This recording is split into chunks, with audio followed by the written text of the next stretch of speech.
So how's everybody's SwitchPoint? Minds are bursting. You are not too exhausted. Heather does a good job, and Noah does a good job putting art, amazing speakers, but it is a lot to take in. And of course, doing this talk, of course, I rewrote it, and I'm not really sure what I'm going to even tell you people. So my name is Julie. I'm a Director of Research at Participate, and thank you, Phaedra, for that awesome introduction.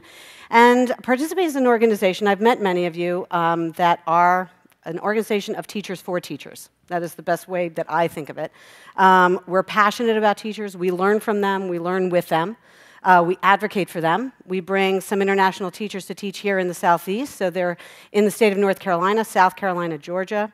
They're teaching our dual language immersion classrooms. They're teaching in global education. They're teaching global competence. And why do we care so much about teachers? Because I think it's kind of obvious. They're force multipliers. So at an amazing event yesterday, pre-conference, we sat and talked about the person that made you think the possible. No, wait a minute. Impossible was possible? Yeah, that one. Impossible was possible, right? And many, many people talked about a teacher, right? So if that's one person, that means that the person that was telling me that story is a pretty extraordinary change maker. And that teacher probably had impact on many others. And my wonderful friend who was up here a couple of minutes ago said that she had a recommendation of a teacher that said to her college application, she is short but mighty. Okay, so we know that teachers are amazing and they teach. But they also are doing this. I can't even look at the slide, it makes me whine, but it makes me cry sometimes because to me, the students, because you're mine, I walk the line. We are having teachers all over this country, teachers all over the world that are embedded in political struggle, and they are out there fighting for our kids. And they are fighting to save public education, because this is not just about salary, this is about textbooks, this is about access to public education all around the world. Teachers in Oaxaca doing this for decades. They are out there fighting for us. And when those teachers are engaged in civic action, this is what their kids do. They do this. Their kids in Durham, this, fighting illegal deportations. Teachers fighting alongside with them, contacting local Congress people, fighting to protect their kids in their schools. So when you're talking about teaching and learning alongside teachers, you have to understand their lived experience. What's going on in these schools? You can't just come in with a workshop. What are you experiencing? What are your kids experiencing? What are these families experiencing? And that's what Participate is trying to do, to work with these kids and teachers. So she became quite famous, and the thing that's really remarkable about this speech is that I remember hearing her interviewed with her AP teacher. So what's amazing about this speech was that she was taking the skills, the knowledge, the things in the classroom. Her teacher was supporting her, amplifying her power, because kids are change agents. We know this. We saw this, again, here in this US and also around the world, but they need their adult allies. Still developing that frontal lobe. They're not going to do it all by themselves. Teachers have a role to play, and it was extraordinary to hear how they talked about connecting their struggle to larger social movements.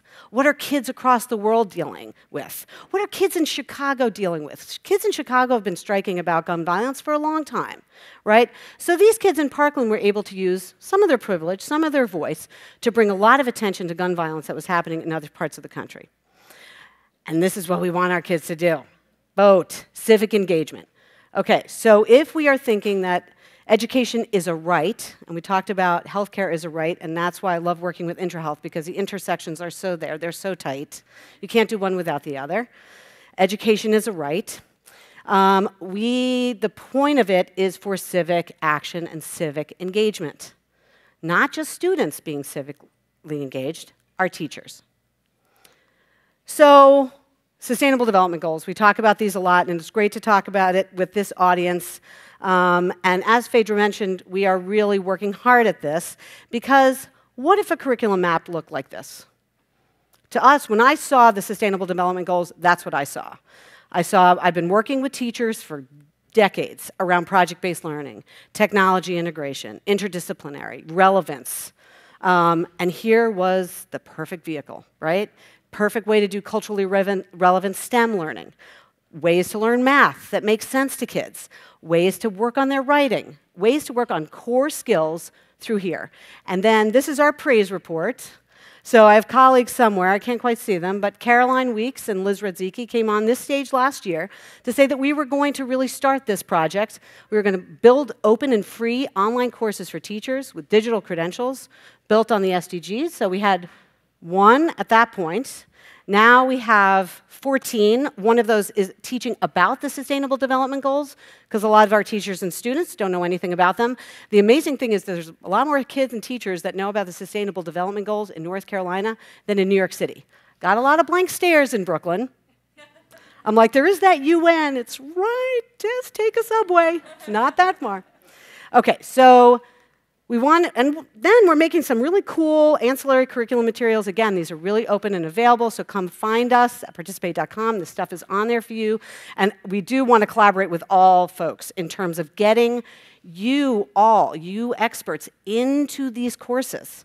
We need to have kids and teachers know about you, right? Not waiting until you're in college or your first international trip. Nope.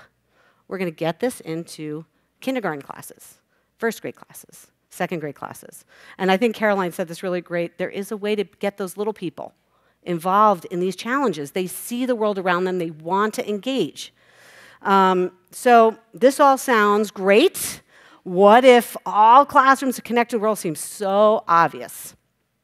But it is tough, right? It is very tough because, Marco, I don't know if you're in this room still, but I'm stealing, I think we're going to build a course that's called Move In Closer and Pass the Mic.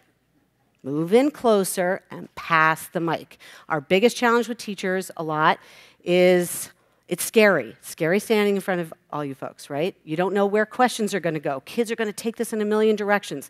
Teachers get really nervous because once you start getting them involved, community projects, global projects, sustainable development goals, you're not going to be able to stop them. That is an on-ramp and they're gone. Right? And so teachers are very nervous, so getting them a lot more comfortable, really letting go. Again, move in closer, pass the mic. So then our challenge is, what does professional development look like in a situation like this? How do I help that teacher do that? Pass the mic? How do I help that teacher not feel uncomfortable because they're not experts in every single sustainable development goal? It's tough, but we need new learning design. And there are some really great groups here who have been talking about new learning design, because what we were seeing, and I've been in ed tech a long time, and if I had, I think Barbara said this really well, if I had a pound, can't say it like Barbara Stillwell, but if I had a pound or a nickel of every online discussion forum since 1998 that I saw a teacher not engage in, I'd be a millionaire. So then I saw what was happening with Twitter. It was incredible, right? Hashtags, Global Ed Chat, SS Chat, Math Chat, ELA Chat, hundreds of them. We are talking about hundreds of thousands of teachers glomming on to Twitter to learn from each other. So it stopped being, how am I going to build a MOOC to teach teachers about the Sustainable Development Goals? Nope. Build an online community of practice, build tools that recognize their lived experience, their expertise, and also create a sort of a container, right, and a digital credential that recognizes informal learning, understands connected learning theory, right? We don't learn just in one formal classroom. We might learn online. You might learn when you're next to each other at the bar. A lot of learning happens there, right? Outside, at a concert. We need to make it possible for people to demonstrate those competencies and be able to demonstrate their learning not in formal ways. And we have a lot of adult learners out there that are coming from really non-traditional pathways, and we have to meet them where they are. It has to be relevant. It has to be connected to their lived experience. So what this is showing you is that in the platform, we're trying to look at, all right, maybe there's a school district that's doing face-to-face PD. Maybe there is, that's professional development. We're trying to move it to learning experiences. Maybe it's conferences, but most importantly, how can we connect these teachers to each other? Because another challenge of teaching, you're always in front of kids. A lot of moms out there. How many teachers are in the room, by the way? I've heard there's some teachers from Raleigh, yay! Got to get more of you here. So it's really hard, right, because you're in front of kids a lot. So it's hard to get you in places like this. I'm so happy to see you here. You need to be able to talk to each other. And we're trying to create those tools in the platform for you to talk to each other.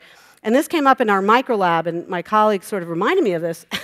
We changed our badging system to build it off of peer review. So as opposed to me being like, that's a great lesson plan. Check, you get a badge.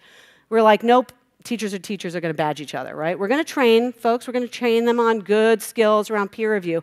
But we're going to build this really strong community of practice so that teachers are working to each other. And these are sort of the three kind of defining things about a community practice, right? There's a domain, so maybe it's math teaching, maybe it's SDG number 4. You're going to bring a community of people. They're going to come back, not just once. They're going to come back and come back. And then they're really going to talk about practice, right? Teaching's hard. You have to be really smart to be a good teacher, right? So we want to really, when do teachers need each other? When do they need some experts? When do they need contact with people in the field? That's really my passion, is how can I bring, pour all of you guys into the Participate platform. We started working with, oh, by the way, this is not new. And also there are other people besides John Dewey, who was a white man, but a lovely white man, who had talked about this 100 years ago, right? About democracy in education. This is not new. Like, not having everything siloed in a box, right? When kids come in, you can't ignore where they came from.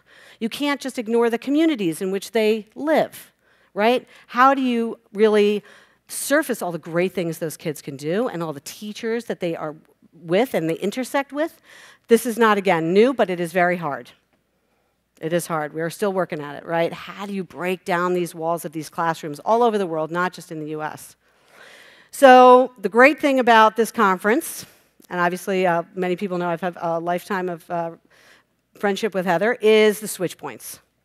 Because we can't do this. Education and healthcare is not an isolated field, right? So we started talking to Barbara Stilwell because she's working with midwives all over Africa, particularly now in Uganda and Rwanda. And there were so many overlaps between some of the struggles we were thinking about with teachers and what she's really trying to do to support midwives, particularly around digital credentialing.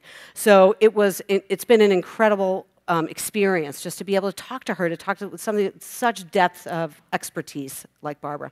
So I urge you, follow Pierce's advice. Find your switch points here, because it really does change, and we can't do this without talking to each other. I think we can all feel that there's a sense of urgency, right? A lot of energy in this room, and so please meet each other. Come find us. I have a call to action, which is, again, we have 17 courses. Liz is chugging away on these courses, and we want to put more of the experts in there. I think we're particularly looking for some infrastructure experts. So, because our challenge is, how do we make this make sense to a 3rd grade teacher, 5th grade teacher, high school? How do we connect these great teachers to the experts in the field that are actually doing the work and exposing your kids to all of the different things that they can do and all their possible futures? All right. Thank you. Enjoy the rest of the show.